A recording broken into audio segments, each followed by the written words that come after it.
Voici déjà que s'avance celui qui doit me trahir. Je vous laisse mon testament.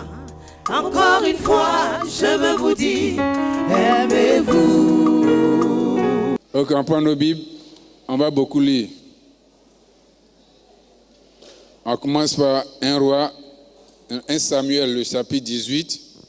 Écrit 1 Samuel, chapitre 18. Si on n'a pas pu, tu lis. 1 Samuel, chapitre 19. 1 Samuel, chapitre 20. 2 Samuel, chapitre 9, versets 1 à 10.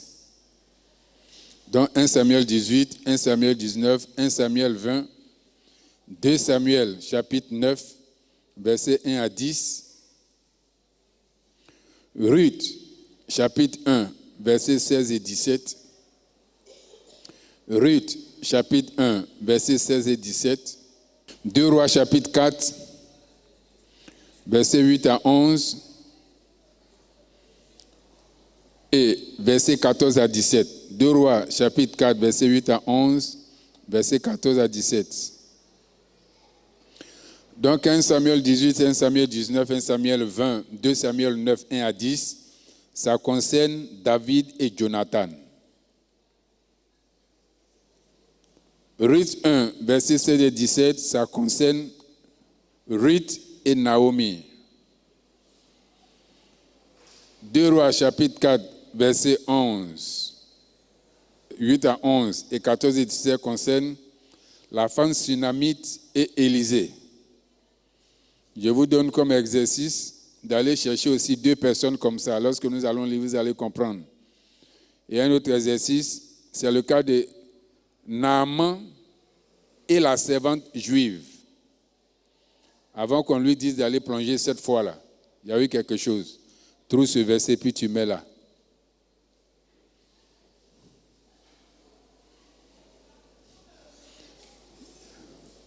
Il y a des gens, ils font comme si c'est que je prêche ici, j'enseigne ici, ou bien je dis ici, là. Ils n'aiment pas. Ou bien quand ils sont là, ils considèrent ça comme ça. Mais c'est après, ils trouvent que ce que je dis là, c'est important, même s'il ne fait pas le show derrière. C'est la semaine passée, je ne sais pas où Morrison partait en voyage avec son Yango là. Il m'appelle. Maman, il était occupé. Le père. Il dit à quoi? Le fils. Non, tu es un père. Et maman, il sait que je suis un père. Mon fils est Rodolphe, Yemi, Loïs, avec toute Fondation Miracle, mais c'est que le père. Il dit non, tu es un... Il y a des choses qu'il a dit ici qui se sont confirmées. C'est là qu'il va crier maintenant le père. Pendant que je parlais, il dit le monsieur n'a pas vu finir en rentrer à Ouroué Moyango. La parole de Dieu est au-dessus de tout. C'est pourquoi Jésus a dit, je ne suis pas venu pour juger le monde. Mais ce sont les paroles que je suis venu vous donner. Il n'est pas pour venir donner la guérison, le miracle, la bénédiction, quoi que ce soit. Non. Tout ce que Jésus est venu faire, c'est de nous laisser une parole. Il y a des gens aujourd'hui, ils sont ce qu'ils sont selon le fruit de la parole qu'ils ont entendue. Des gens ont été sorciers à cause des paroles qu'on leur a dites et puis ils sont devenus sorciers. Certains sont encouragés, aujourd'hui sont devenus bosseurs, travailleurs à cause des paroles qu'on leur a données. Certains ont baissé les bras dessus, découragés de la vie à cause de la parole qu'on leur a donnée. Certains sont vite morts à cause de la parole du médecin qui est venu leur dire « Ah, vraiment, où sont tes parents ?» Il dit « Non, je suis venu sur le don. » Si tu es venu sur, c'est que je suis obligé de te donner ton résultat. Le cancer que tu as là, tu es au stade final. À cause de cette parole-là, la personne est décédée. Quelqu'un aussi peut dire que pour moi c'est fini. Mais un médecin va le prendre d'une manière, à cause de ce qu'il va lui dire.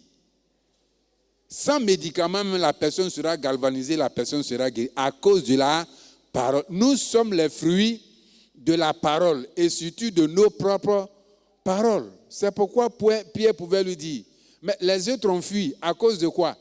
À cause de la parole que tu as dite. Nous restons ici parce que tu as les paroles de la vie. Donc, quiconque veut vivre doit s'attacher à la parole de Dieu. Quelqu'un a dit, je sais ta parole dans mon cœur, afin de ne pas pécher contre toi. Il a intimé à Ézéchiel, il a intimé à Jean. Il dit, avale ce petit livre. Il sera doux dans ta bouche, mais amer dans tes entrailles. C'est la parole de Dieu qui couronne tout. Même quand tu pries, tu dois prier selon la parole de Dieu, afin que cette parole se confirme dans ta vie. Quand on va, les païens viennent à Jésus à cause de la parole qu'on leur donne. Quand on va, ils ne viennent pas aussi à cause de la parole qu'on leur donne. Tu t'es évangélisé, quelqu'un peut te dire, fumer, c'est pas bon. Si tu fumes, tu vas aller en enfer. Boire, là, c'est pas bon. Si tu bois, tu vas aller en enfer. Hein? Mais si moi, je ne peux pas me détacher de la boisson et puis du chèque, je fais comment? Et puis on part dans l'enfer là-haut. C'est où vous êtes. Mais quand tu t'en vas, tu dis, tu es ce que tu es. Depuis longtemps, tu cherches à t'entorser, tu ne peux pas. Mais Dieu peut t'aider. Mais la personne est encouragée, édifiée. Alléluia. Donc ce matin, nous allons lire la parole de Dieu afin que le Seigneur nous conduise. Tu peux intituler tout ça « Les relations humaines ». 2 points. Que ton amitié soit vraie envers tous. Alléluia. Les relations humaines. Je ne connais pas trop cette science, mais ce que je vais dire là, ça va là-bas. Les relations humaines. Que ton amitié soit sincère envers tous. Moi, je dis, ce n'est pas donné thème. Donc, premier là, tu mets virgule. Quand on a mis virgule, c'est qui? C'est point virgule, non? Donc, tu mets point virgule. As-tu remarqué la personne que le Seigneur a mis sur ton chemin? Quand tu vas lire tous ces 3 parties, tu comprendras. As-tu remarqué la personne que le Seigneur a mise sur ton chemin? Les relations humaines. Que ton amitié soit vraie envers tous. As-tu remarqué la personne que le Seigneur a mise sur ton chemin? Alléluia. Maintenant, point final. Tout ce que j'ai énuméré, nous allons les lire. Donc, si tu as ta Bible, il faut l'ouvrir. 1 Samuel, chapitre 18.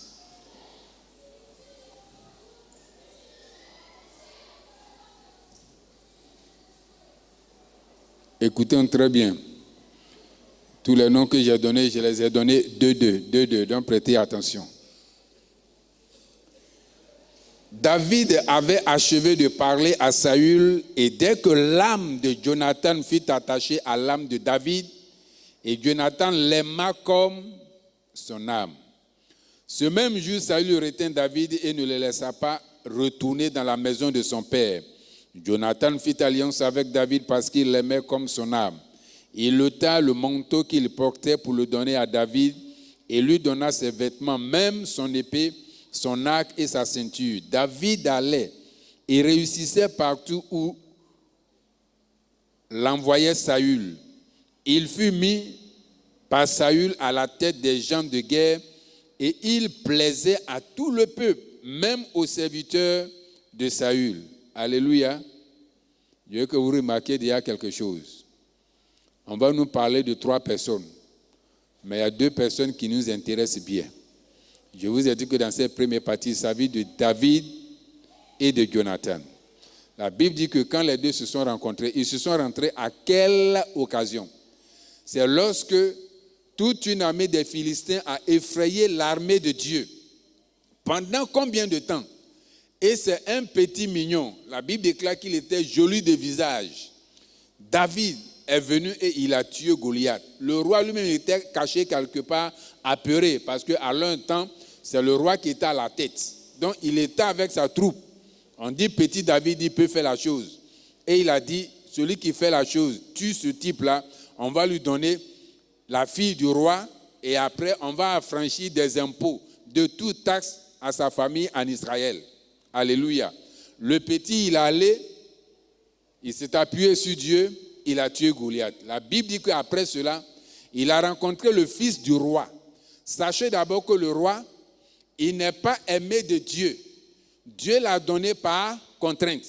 Parce que quand ils sont revenus de l'Égypte, là où ils ont habité Canaan, tout autour d'eux, les peuples avaient des rois. Et ils voient les rois apparaître avec un pouvoir, ils donnent des ordres, certains obéissent, ils disent eux aussi ils veulent un roi. Alors que Dieu est leur roi.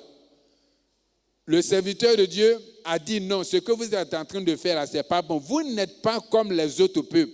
Dis à ton voisin chrétien, tu n'es pas comme les gens du monde.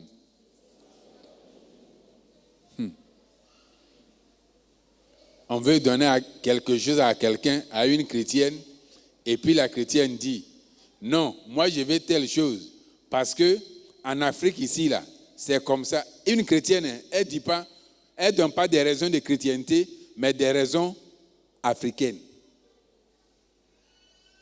Dieu dit, vous n'êtes pas comme les autres peuples. Mais comme ils ont pressé, il dit, bon d'accord, je vais vous donner un roi. Donc c'est lui-même qui allait choisir Saül. Mais il leur a dit, le roi qui va venir, vous allez voir ce qu'il va vous faire. Il va prendre vos enfants, il va prendre vos bœufs gras, il va vous dépouiller, il va vous dominer. Il dit, ce qui est sûr, nous on veut roi. Et puis il leur a donné le roi. Mais quelque chose de bizarre va se passer. Lorsqu'il choisissait Saül, Saül aussi était beau. Son père avait perdu ses animaux et lui il cherchait les animaux. Mais la Bible dit qu'il était beau, joli, grand, bien bâti, comme un vrai général. Alléluia. Et il était obéissant à son père, il était un bon enfant. Dieu l'a choisi, il l'a fait roi. Mais la Bible dit que lorsque son fils, donc ça veut dire que son fils est un prince. Alors que David, lui-même il a dit, c'est vrai qu'il est beau, mais sa famille est l'une des familles les plus pauvres et misérables d'Israël. Donc la principauté raconte la basse classe. Et la Bible dit que David a trouvé grâce aux yeux du prince Jonathan. Depuis ce jour-là, leur amitié est comme si les deux âmes, on ne parle pas de corps. Parce que souvent, par exemple, quand tu prends Mme Kouakou et puis sa soeur Mme Kouassi, les deux s'habillent de la même manière, ont même date anniversaire, aiment les mêmes choses. Est-ce que vous voyez? Ça, les deux corps se sont attachés. Peut-être que spirituellement, elles sont attachées quelque part, mais c'est pour vous montrer d'abord le côté physique. Un peu comme les jeunes qui se marient aujourd'hui là. Quand madame couche son habit, monsieur met un peu dedans, c'est tous les jours, il se promène tout complet comme en haut là-bas. Là. Tout complet, vous les voyez, tout complet. Ça, c'est physique. Mais la Bible mentionne ici que les deux âmes se sont liées. Ils se sont attachés. Un peu comme des gens qui font l'erreur monumentale parce qu'ils s'aiment. Ils vont se couper ici, et puis on n'a qu'à coller pour faire lien des sangs. Tu ne sais pas ce qu'il y a dedans. Il faut défaire ça. Alléluia. Les deux âmes se sont liées. Et la Bible parle de cette amitié. Parce que les deux se sont attachés, ils ne se sont jamais séparés, quel que soit ce qui se passe. Voici la vraie amitié. Mais aujourd'hui, on est camarades. Demain, les voix sont pris en 5 ans. Oh, c'est là, il faut la laisser. Non, c'est là, c'est un faux type. C'est lui qui est... Mais ton ami, quand il fait le faux coup derrière toi, il fait quoi? Il démet ton ami. Alléluia. Nous sommes à quel verset?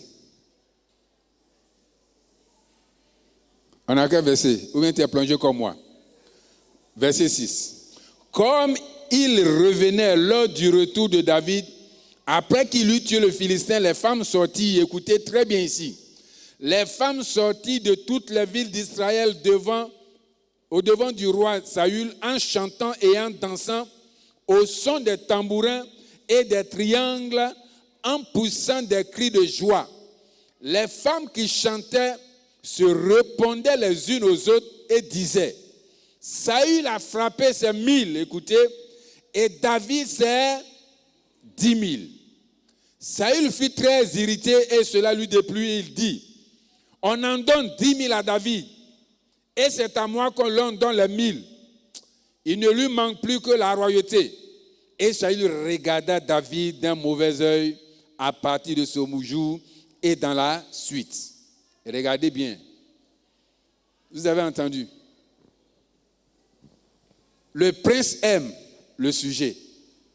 Le roi lui-même aime le sujet. Parce que le sujet vient de lui donner une grande victoire. Alléluia. Les deux enfants se sont attachés. Et un jour, dans sa tâche quotidienne d'aller en guerre et puis revenir, le prince, lui aussi, il est à la tête des troupes, il va et vient.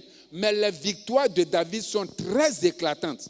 Et un jour, pendant qu'il revient là-bas, quand vous partez en guerre, que vous revenez, les femmes sortent avec les tambours et puis on tend pour célébrer les soldats.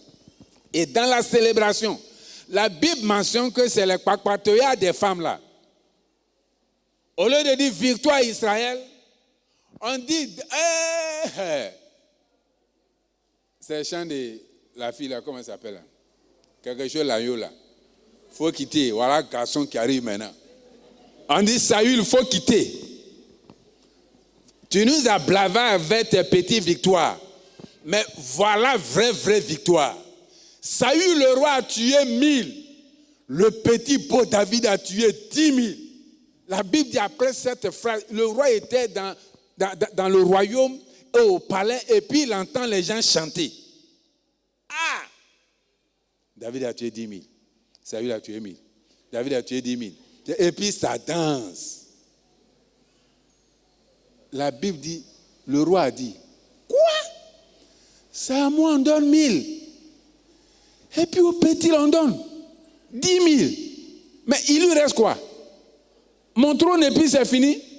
La Bible dit à partir de ce jour-là, le roi a tourné maintenant sa façon de regarder le petit qui lui a donné la victoire. Il faut dire les femmes. Souvent elles parlent bien, souvent elles parlent mal. Leur amitié aussi c'est compliqué. Les deux, on n'a pas dit que les deux s'aimaient seulement, ils s'aimaient jusqu'à l'âme. Mais voici parole des femmes qui est venue maintenant créer un problème. Je ne veux pas qu'on se focalise sur les femmes, mais c'est pour te dire que l'amitié que tu as eue avec quelqu'un un jour, c'est pas par hasard. Avec toi, il n'y a pas de hasard. C'est Dieu qui fait les connexions, c'est lui qui fait les rencontres, c'est lui qui permet tout. Alléluia. Et ce que tu as vu depuis le premier jour en la personne que tu as aimée là, la même chose est là, mais quelqu'un est en train de faire quelque chose pour briser cette amitié. Alléluia. Quelqu'un est en train de faire quelque chose pour briser cette amitié. Regarde ton ami, regarde ta camarade, regarde ton partenaire, regarde à cette personne seulement. Alléluia. Parce que quelqu'un d'autre est en train de faire quelque chose quelque part. Si tu veux sauver ton amitié, tu dois ouvrir les yeux pour comprendre que ton frère et ta soeur n'étaient pas comme ça. Mais qu'est-ce qui s'est passé? Les amis se parlent. Les amis cherchent à comprendre. Si tu ne parles pas parce qu'on a dit quelque chose, mais tu as vu quelque chose, c'est que tu n'as jamais été ami. Ce n'est pas le même sang qui coule en vous. C'est ton frère, ta soeur de sang que tu peux aimer parce que après tu c'est ton frère. Mais quelqu'un que tu ne connais pas, puis un jour, vous vous êtes rencontrés et puis vous êtes appréciés. Lisons la suite. Après ces paroles, la Bible déclare qu'à cause du comportement de Saül, verset 10, le lendemain, le mauvais esprit de Dieu saisit Saül, qui eut des transports au milieu de la maison. David jouait comme les autres jours et Saül avait sa lance à la main. Voici. Lui maintenant, qui va se constituer un obstacle à celui qui a été son bienfaiteur, parce que lui aussi s'est laissé monter par le chant des femmes, la Bible dit qu'un mauvais esprit s'est saisi de lui. Mais un mauvais esprit envoyé par qui? Par Dieu lui-même. Tu ne sais pas ce qui pousse ton ami. L'autre personne a fait ça. Et puis tu commences à te jeter dedans ou bien à avoir d'autres comportements. Sois-en sûr, Dieu lui-même, il va appuyer ton comportement là jusqu'à ce que toi tu sois noyé. Parce que tu ne sais pas pourquoi le Seigneur a mis ces personnes sur ton chemin. Nous ne savons pas pourquoi. Quand vous partez en agence pour prendre les servantes là, c'est une seule agente, une seule fille que tu trouves là-bas. Tu trouves plusieurs, mais tu fais un choix. Pourtant, tu crois que tu as choisi comme ça. Même la servante dans ta maison a un rôle à jouer. Elle n'est pas là d'une manière fortuite. Si parmi beaucoup de filles qui étaient là, Dieu a permis que c'est celle-là que tu prennes, c'est qu'elle a un rôle à jouer dans ta vie. Alléluia. Tu n'étais pas obligé de rencontrer cette personne.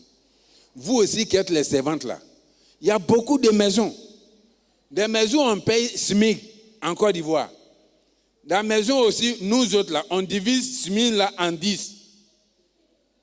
Et puis quand la tante vient, tu regardes les tantes là, tu regardes celle qui a garé voiture, celle qui a marché pour rentrer dans le truc, et puis tu dis, quand on partit de pas, moi je vais tante là. Il y en a beaucoup. Mais pourquoi le Seigneur a permis que tu entres dans cette maison? Votre première heure, dès que vous rentrez, vos yeux brillent là. C'est pour chercher à voler bijoux, bien à commencer à planifier, alors que tu ne sais pas à la fin ce que tu vas gagner. Je ne vais plus continuer à lire ces textes-là. Allez lire à la maison, sinon on va rester ici. Il y a beaucoup à dire dessus. Tes yeux brillent. Tu rentres dans une entreprise, tu vois que tout le monde vole.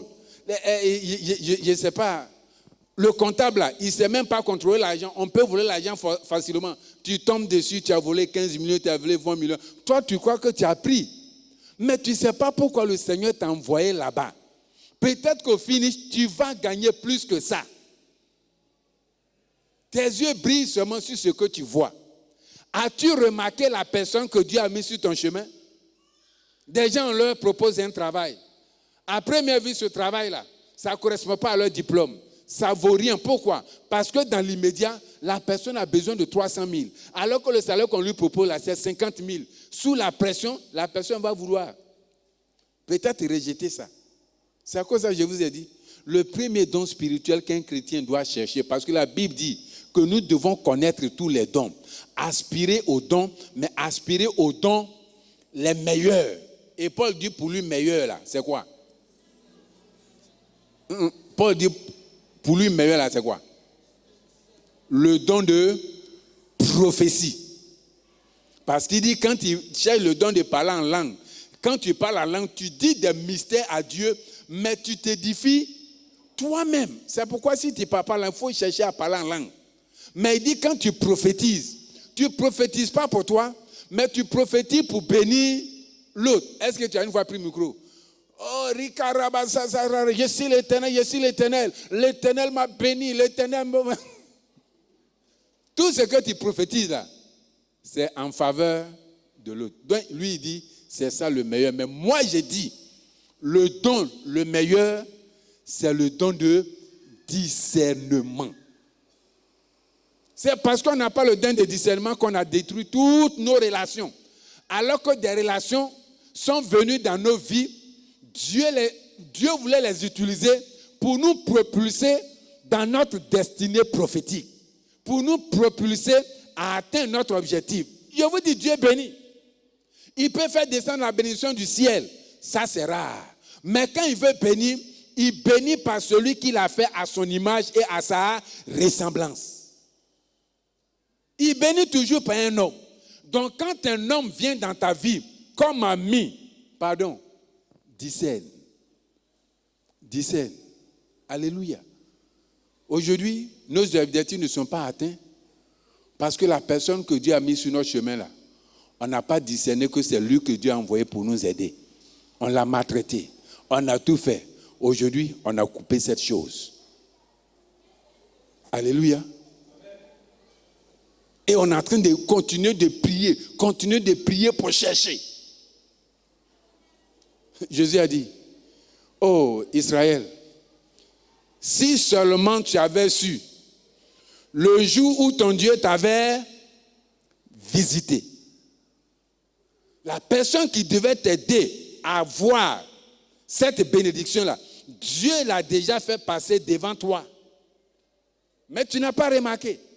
Pourquoi? Parce que dans toi, ton problème là, tu tries les gens. Je vous ai dit d'aimer tout le monde. Et souvent même, nous les hommes là, Dieu prend très souvent le plus petit, celui que tu ne considères pas. C'est celui-là même qui sera source de bénédiction pour toi un jour. On parle maintenant comme les païens. On n'est pas de la même catégorie. Les oiseaux de même plumage. Voilà. Tu dis quoi? David a discerné Jonathan. Jonathan a discerné, traite David. Jusqu'à ce que leur amitié là, ne reste pas amitié seulement physique, mais amitié dans l'âme. C'est parce que je ne peux pas arriver à la maison, il faut lire. Le papa de Jonathan même était fâché. Il a fait plusieurs coups pour pouvoir tuer David.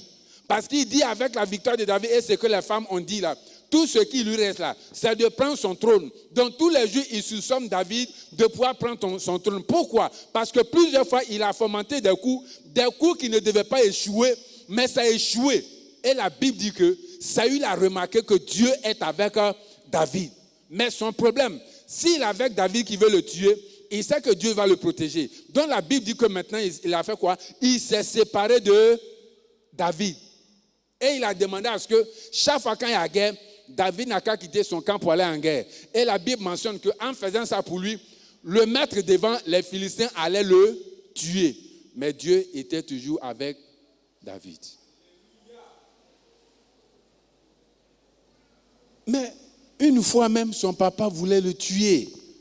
David a dit, mais j'ai fait quoi? Et puis ton papa, il dit, non, mon papa ne peut pas me tuer. Il dit, si. Les deux ont parlé, ils dit, bon d'accord, si je suis ton ami là, on n'a qu'à faire telle chose. Il y a 3 jours de manifestation. Je sais, parce qu'il y a le discernement, si je vais à cette fête de 3 jours là, ton papa va me tuer. Donc, pardon, si tu es mon ami, permets-moi de me fuir, me cacher par exemple à Jesco. Parce que ça se passe ici. Si tu vois que ton père est fâché, viens avec un jeune, il n'a qu'à tirer les flèches là pour dépasser Jesco.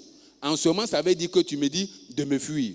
Mais si tu vas et que j'ai trouvé grâce aux yeux de ton papa que c'est juste des soupçons, dis au jeune homme de tirer la flèche, mais il ne faut pas que ça va arriver à Jesco. En ce moment, tu veux me dire, reviens mon ami, il n'y a plus rien. Mais en faisant ça, tu désobéis à ton papa. Au profit de qui? Au profit de la personne qui est entrée dans ta vie un jour. Et puis le jour arrivé, premier jour, David n'est pas parti. Or, effectivement, son papa a préparé le coup. Saül lui dit, bon, peut-être qu'il est impur, c'est à cause qu'il n'est pas venu au milieu de nous. Deuxième jour, il n'est pas venu.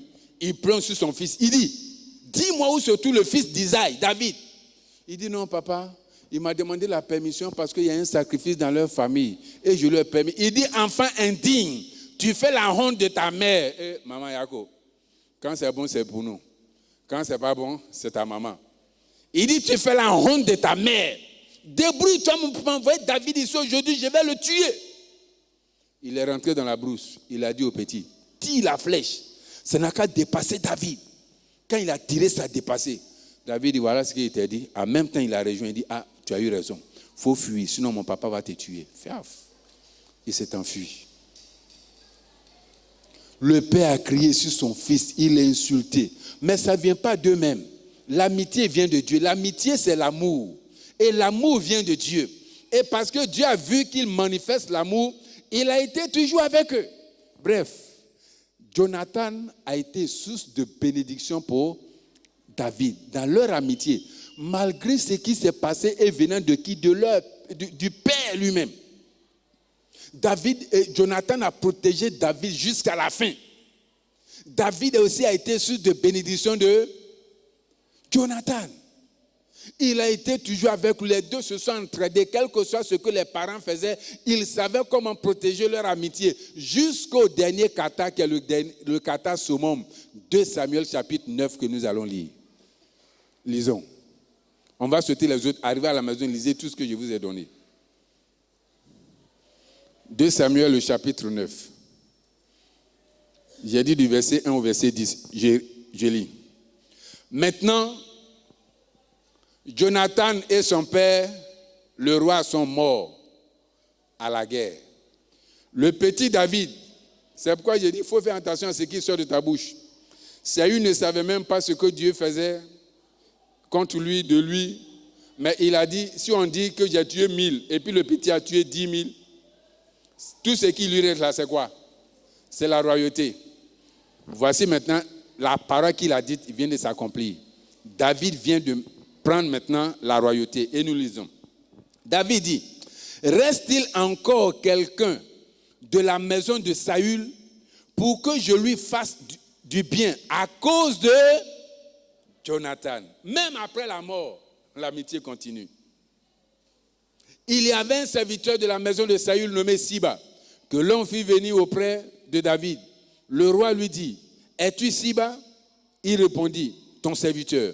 Le roi dit, n'y a-t-il plus personne de la maison de Saül pour que j'use envers lui de la bonté de Dieu?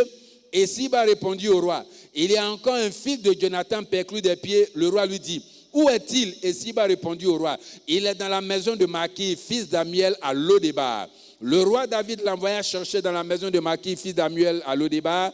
Et Méphibosheth, fils de Jonathan, fils de Saül, vint auprès de David, tomba sur sa face et se prosterna. David dit, Méphibosheth, il répondit, voici ton serviteur. David lui dit, ne crains point, car je vais te faire du bien à cause de Jonathan ton père. Je te rendrai toutes les terres de Saül ton père, et tu mangeras toujours à ma table. Il se prosterna et dit, qu'est-ce ton serviteur pour que tu regardes un chien mort tel que moi? Le roi appela Siba, serviteur de Saül, lui dit, je donne aux filles de ton maître tout ce qui appartenait à Saül et à toute sa maison. Tu cultiveras pour lui les terres, toi, tes fils et tes serviteurs, et tu feras les récoltes afin que le fils de ton maître ait du pain à manger. Et Méphibosheth, fils de ton maître, mangera toujours à ma table. Or, Siba avait 15 fils et 20 serviteurs. Alléluia. Le si fait fort, hein? Quand on dit perclus des pieds, là, c'est quelqu'un, quand il était petit à cause des guerres, là, on l'avait, la servante l'a mis au dos pour fuir. Bébé est tombé, puis là, tout est gondolé, il n'a jamais marché. Mais dans son comme ça, là, 15 fils. Toi-même, tu n'as pas papa, tu n'as pas maman. Dans ton comme ça, là, 15 ans, tu ne peux même pas chercher à manger, tu as fait encore 15. C'est de là qu'est sortie votre parole. Il ramasse de la poussière l'indigent et il le fait asseoir à la table des rois. Alléluia. Garde ton amitié. Peut-être que l'autre avec qui tu es en amitié, pour l'instant, ne te porte rien. Mais regarde, après la mort, hey, tu n'as jamais été malade auprès de la mort. Quand on est auprès de la mort, là, on pense tout dans la tête. Avant de mourir, il se demandait, mon fils, qu'est-ce qu'il va devenir, ma fille, qu'est-ce que ça va devenir? La Bible dit que c'est Dieu qui a un bon projet pour nous et un avenir de l'espérance. Même après la mort, l'amitié. Ça fait que son fils, même qu'on a caché à Lo-Débar dans sa misère, David s'est souvenu de son amitié. Il allait sortir cet enfant de Lo-Débar, lui, ses enfants. Il lui a tout restitué. Il a vécu dans la gloire. Et quand bien même il lui a tout donné, il mangeait encore à la table du roi à cause de l'amitié qu'il avait avec son père Jonathan. Où est-ce que toi tu as laissé ton amitié? Laissons le monde faire ça. Quand quelqu'un est vivant, vous vous aimez. Quand son père ou bien sa mère avec qui tu étais en amitié décède, on vous voit dans la vie de ces personnes 3 mois. Après 3 mois, l'orphelin reste orphelin. Dieu est en train de nous enseigner. Si tu aimes quelqu'un vraiment que vous êtes en amitié, du vivant tu l'as aimé, après sa mort tu dois aimer ce qu'il a laissé derrière. Est-ce que Fondation Miracle, nous pouvons nous comporter comme ça? Alléluia. C'est vrai, nous autres on est victimes.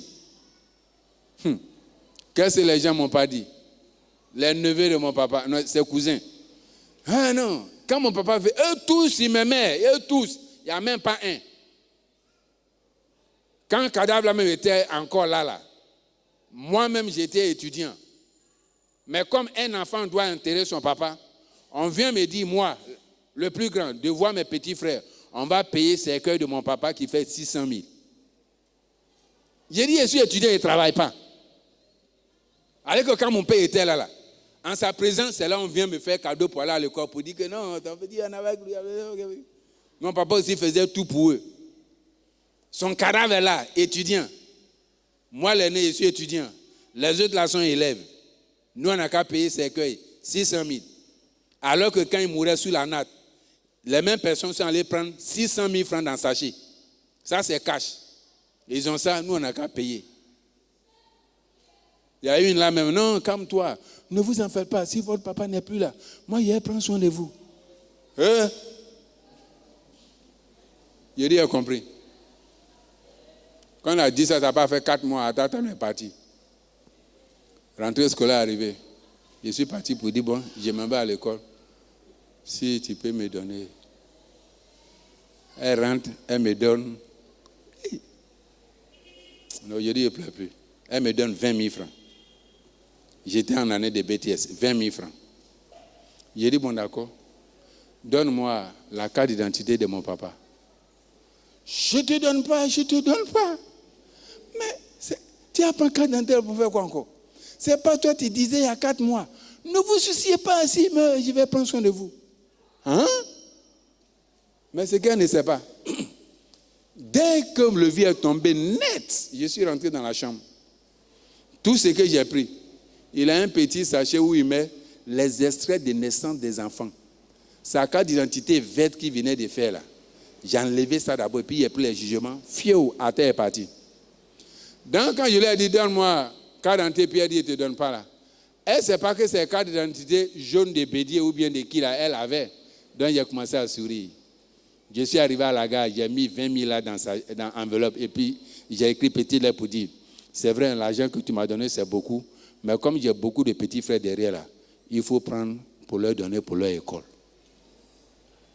Je préfère que je n'ai rien pour que Dieu dise non, tu as pris un peu, que je n'ai du tout rien pour que Dieu soit mon Père. Mais Dieu a pris soin de moi jusqu'à aujourd'hui. Alléluia.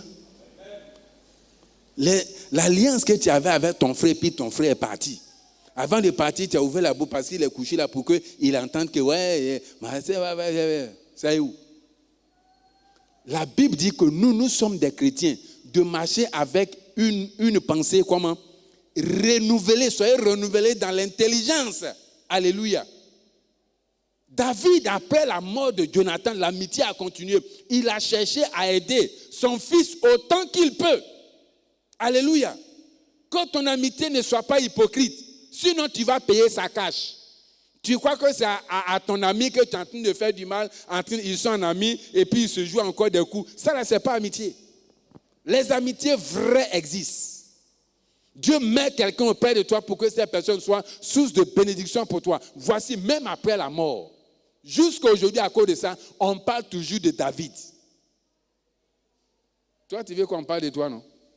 Même dans ta famille, là, quand il y a réunion, on ne t'appelle pas. Donc, c'est dans la cité, là, on va parler de toi.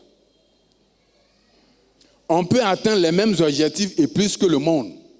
Mais les voies et moyens que Dieu prend pour faire là, c'est très différent. Alléluia. Donc ce matin, je suis venu te dire que ton amitié soit vraie et sincère. Voici ce qui s'est passé entre David et Jonathan. Je te demande pardon, il ne faut pas trier les amitiés. Ne trie pas les personnes. N'aime pas quelqu'un à cause de l'apparence physique. Si Dieu permet que même un fou vienne te demander l'argent, si tu ne veux pas donner, il faut avoir un bon comportement, discerne. Alléluia. Et faire du bien. Ça, là, ça ne va jamais se perdre. David et Jonathan en ont bénéficié. Le témoignage nous a été lancé. Maintenant, voici. Ça, c'est de la royauté à la basse classe. Aujourd'hui, tu es un peu là, tu as oublié tes camarades du lycée. Tu as l'audace même, comme les païens, quand tu les rencontres. Hey, Marie-Josée. Mais ça fait longtemps, hein. Marie-Josée, hey, après 30 ans. Ça fait longtemps, hein. Mais ça vient tout, tu deviens quoi? Cette phrase, pardon, il ne faut pas dire, moi, mais je suis ici, là, ça me blesse trop. Tu deviens quoi? Ah, si tu ne peux pas, il faut lui demander, mais tu travailles où? Tu deviens quoi? À côté des 250 000, tu touches quelque part avec voiture de service. Tu crois que tu es au summum. Marie-Josée même qui marche là, tu ne sais même pas si son chauffeur l'attend au jardin public avec la voiture. Parce que tu es en train de descendre, tu la vois passer. Oui, mais tu deviens quoi? Jésus-Christ. Qu'on ne te dise jamais cette parole au nom de Jésus. Que ton physique et ton intérieur soient beaux pour le Seigneur. Alléluia. La royauté est descendue vers la basse classe. La basse classe, David, a été source de bénédiction pour la royauté jusqu'après leur mort. Alléluia. Nous descendons maintenant aux servantes, aux boys, par rapport aux autorités de la vie. C'est le cas de Naaman et de la servante. Ils sont allés faire la guerre et ils ont pris une fille hébreu pour aller chez eux. Naaman, la Bible dit qu'il était fort, mais il était lépreux. Quelle que soit la gloire que tu as là, il y a toujours une tâche quelque part, une faiblesse quelque part. Alléluia. L'apôtre Paul était puissant, il ressuscitait les cadavres. Mais lui-même qui ressuscitait les cadavres, il avait un mal dans le cou. Il dit, j'ai prié Dieu 3 fois de me guérir. Dieu lui a dit, ma grâce te suffit. Comment Paul pouvait supporter ça? C'est quand Paul voit ceux qui sont plus malades que lui arriver à vivre avec leur mal qu'il dit, ah vraiment, si cette personne peut supporter pour elle, c'est que ce que Dieu a dit là, ça peut... Tu vois l'autre que tu ne considères pas là, il peut être source d'inspiration pour toi. Donc, il ne faut pas minimiser quelqu'un. Alléluia. Le général a pris comme servante une hébreu. C'est hébreu et servante dans sa maison. Mais l'hébreu connaissait la relation et la puissance de Dieu. C'est elle qui a dit à sa patronne, si mon maître, mon patron était là où notre prophète est là, ça là c'est un petit problème. Alléluia. Et la Bible dit que la femme a écouté, elle a dit à son mari a écouté, et ils sont allés. Le miracle s'est produit dans la vie du général. Mais qui a permis que ce miracle s'opère? C'est la petite fille servante là.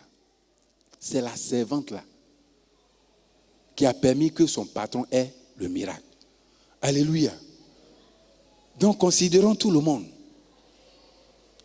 Normalement, le général ne savait pas qu'un jour Dieu mettrait quelqu'un sur son chemin. Mais quand on a mis ces servantes dans sa maison là, il n'est mentionné nulle part qu'ils ont maltraité la fille. Maman de l'église, c'est à vous que je parle. Souvent les papas, ils n'ont pas de problème. Tout ce que papa, le père, l'homme de la maison peut dire là, il peut dire ta servante là, moi je ne l'aime pas. C'est tout. Mais vous n'aimez pas, vous ne voulez pas, vous partez prendre pour mettre dans la maison, et puis c'est vous qui maltraitez. Maltraitant dans à plusieurs niveaux. Tu es assis. Il faut donner ça là. Elle n'est même pas encore arrivée. Regarde, pardon, il faut me donner ça là. Elle n'est pas encore arrivée. Hein? À ton propre enfant, là, je te demande, est-ce que tu peux faire ça?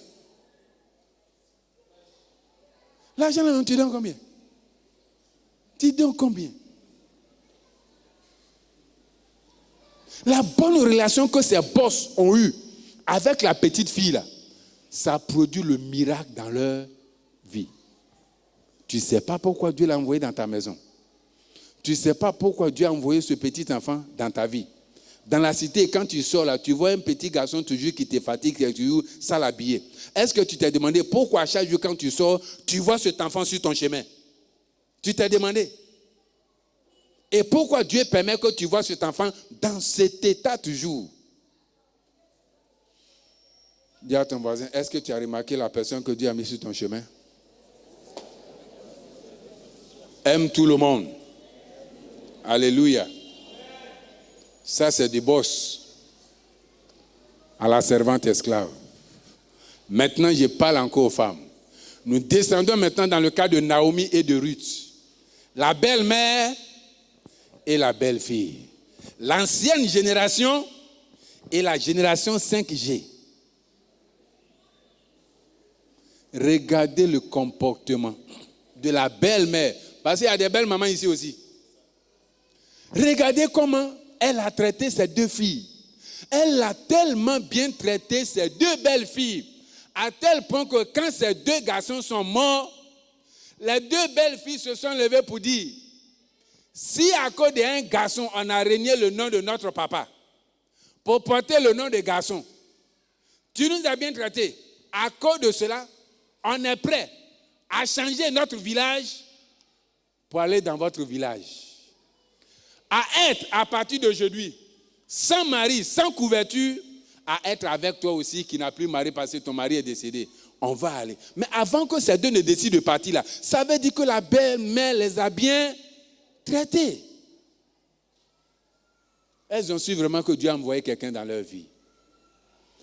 Maintenant, chemin faisant, la belle-mère voulait toujours bien les traiter. Elle dit non. Si vous me suivez, ça veut dire que je dois faire encore enfant, garçon qui va vous marier, mais je ne peux pas. S'il vous plaît, allez et moi-même je vous permets de vous remarier. La Bible dit que, après quelques insistances, il y a une qui s'appelle Orpa qui est partie, elle a donné bisous. Et puis elle est partie. Mais Ruth est restée. Elle dit non. Ne me presse pas de me retirer de toi. Où tu iras, j'irai. Ton peuple sera mon peuple. Où tu vas t'enterrer, on va m'enterrer. Et ton Dieu sera mon Dieu. Ton pied, mon pied. Je t'ai aimé une fois, je vais t'aimer toujours. Lorsque tes enfants étaient là pour travailler, pour tuer les animaux, pour qu'on mange, j'ai été avec toi. Maintenant, s'il n'y a personne, toi tu es vieille, qui va t'aider? Je vais être sûr de bénédiction pour toi. Allons. Ouais. Belle fille. Tu ne dis pas que ta belle-mère vous chuchote trop? Chérie, ta maman avant de venir, elle a dit qu'elle venait faire combien de jours? Même quelqu'un que tu ne connais pas, tu peux l'héberger chez toi un an. Tu oublies que tu parles au mari et à la maman de ton mari, au frère de ta femme. Tu es venu faire combien de jours? Tu es né avec maison. Ce n'est pas quelqu'un qui t'a mis dans la maison là. Parce que tu as 5G.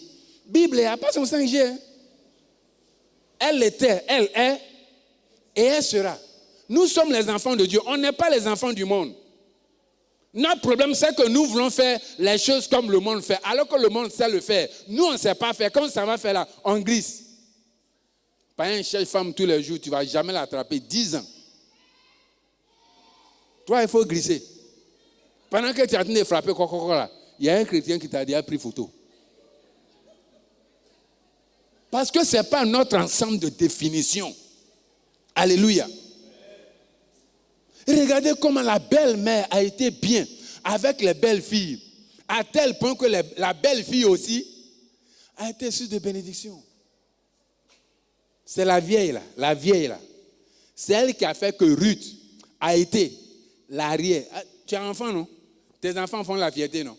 Mais c'est Ruth, la Moabite, là, qui a été arrière-grand-mère du roi David, de Salomon et de Jésus-Christ. À cause du fait qu'elle a su garder cette erreur, elle a su que Dieu a envoyé cette personne dans sa vie pour être source de bénédiction, même si elle n'est pas de sa génération. Moi, pourquoi moi, je suis une vieille femme? Fais attention aux anciennes mamites, hein. Vos casseroles là, ça ne dépasse pas mamite noire des mamans avant là. Mamie de maintenant, la gaz là ne peut pas noircir ça. Leur mamite là, charbon de voir ça noircir. Mais regardez, quand tu t'en vas, c'est toujours ciré. Tu sais comment elle faisait? Marie est rentrée dedans là. Joe, la vie a déjà son clip en couleur. Donc quand tu es en train de faire blanc, noir et puis elle attire ton attention, il faut écouter. Ce n'est pas parce que tu as regardé des films, tu as des revues sur ça que tu crois que tu maîtrises. Dis à ton voisin, tu ne maîtrises rien. Dieu même a créé Satan s'est rébellé contre lui. Toi, tu maîtrises, je maîtrise. Ok, vas-y. Tu vas voir où ton volant va partir dans 2 minutes. Entre David et Jonathan, là. Qui a tourné le volant? Est-ce que c'est David qui a tourné, c'est Jonathan qui a tourné? Saül est là. Ton Saül est là. Mais gloire soit rendue à Dieu. Ton Jonathan aussi est là. Alléluia. Alléluia. Dieu envoie toujours, parmi tous tes amis que tu as dans ce monde-là, il y a un dedans que Dieu a envoyé pour t'aider à atteindre ton objectif. Ça ne va pas quitter ailleurs, ça va quitter dans les relations que tu as. Il y a des gens qui sont dans le même club de Maracana. Quand quelqu'un lui a demandé, pendant qu'ils sont en train de jouer, tu as quel diplôme? Il dit, j'ai tant là, il dit, mon petit, envoie-moi ton dossier demain à l'entraînement. C'est cette amitié dans Maracana qui a fait qu'il travaille aujourd'hui. Alléluia. Moi, j'ai cherché à faire les papiers de l'église. Un ami a bloqué ça. Et puis, c'est pas que l'ami, un ami pasteur. Or, c'est parce que c'est son beau qui signe les papiers pour qu'on nous donne agrément de l'église. Parce qu'on n'est plus ensemble, il a dit à son beau, on n'est plus ensemble, il faut me bloquer papier là. En tant que papa et moi, on était dans une église avant, puis on s'est séparés. Mais comme j'ai gardé toujours les mêmes relations, il faut dire garde les relations. Comme on a gardé les mêmes relations, il est venu me trouver ici. Un jour, j'ai prié, il était à côté, puis il a entendu. Il dit, mais professeur, papa de terrain. Il dit oui. Il dit, mais toi, tu n'as pas dit que tu veux être toujours dans les règles avant de faire quelque chose. Il dit, mais si, mais voilà. Il a sorti son téléphone. Il dit, Begré, j'ai un dossier tant chez toi là-bas. Depuis 3 ans, ça devait sortir. Mais pourquoi ce n'est pas encore sorti? Ah, patron, bon, il ne sait pas que... Il dit, demain lundi, parce que c'est passé dimanche, demain lundi, le pasteur arrive chez toi là-bas. Quand je suis arrivé, il dit, mais pourquoi tu es parti dire à mon patron? Pourquoi? Il dit, ici c'est ton patron, là-bas, là, je suis son patron. Toute information que je lui demande, parce que ceux qui sont dans le bureau et puis on est en train de monter, m'enfuient. Donc je ne peux plus faire. Bon, si les personnes ne sont plus avec moi, je fais comment? C'est là que le gars l'a appelé pour dire, faut. Donc quand je l'appelle, il me met ici. Je vais là-bas, il me met là-bas. Il dit, ah. Dès que l'évangéliste a appelé, il m'a sorti le dossier. Même jour, on est venu ici, j'ai ramassé mes gars, on allait faire photo. 3 jours après, quand j'étais en Corée, c'est sorti. Dès que je suis arrivé, on m'a rappelé, je suis allé prendre. Aujourd'hui, lui-même, il n'a pas agrément. Parce que pour lui, il est tombé dans cette période. Mais nous, on a agrément. Si je n'avais pas gardé cette amitié, j'ai gardé sans savoir ce qui allait, ça allait m'apporter un jour.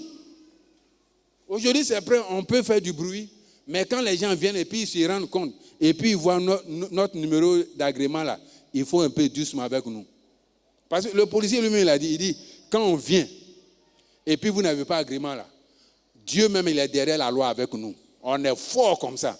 Mais quand on vient que vous êtes en règle là, si nous-mêmes on prend l'argent là même là, on fait attention. Qui devait t'aider? Regarde combien de fois tu as maltraité, malmené, tu as insulté, tu as vilipendé, tu as rabaissé tous ceux avec qui tu étais en bonne relation. Discerne. Alléluia. C'est Dieu qui bénit, mais il bénit par quelqu'un. Il prend toujours quelqu'un pour le faire. Gloire à Dieu. Donc on a vu plusieurs cas. Il ne faut pas minimiser quelqu'un, je te demande pardon. Quelqu'un même était prêt à financer tout ton projet. Mais tu n'as pas considéré la personne. Pour un petit truc seulement, ça a pris feu. Tout est gâté. Si tu entends ce message aujourd'hui et que Dieu t'envoie l'esprit vers cette personne, va seulement t'humilier, demander pardon. Il faut dire vraiment notre amitié, c'est moi qui ai gâté ça. Je reconnais, même si tu avais tort, mais j'ai frappé trop fort, vraiment. Rétablis ça. Le reste là, Dieu sait que tu as entendu ce message. Ce message qui dit qu'il a placé quelqu'un sur son chemin qui sera sur de bénédiction pour toi. Il sait comment il va restaurer la chose. Que le Seigneur te bénisse.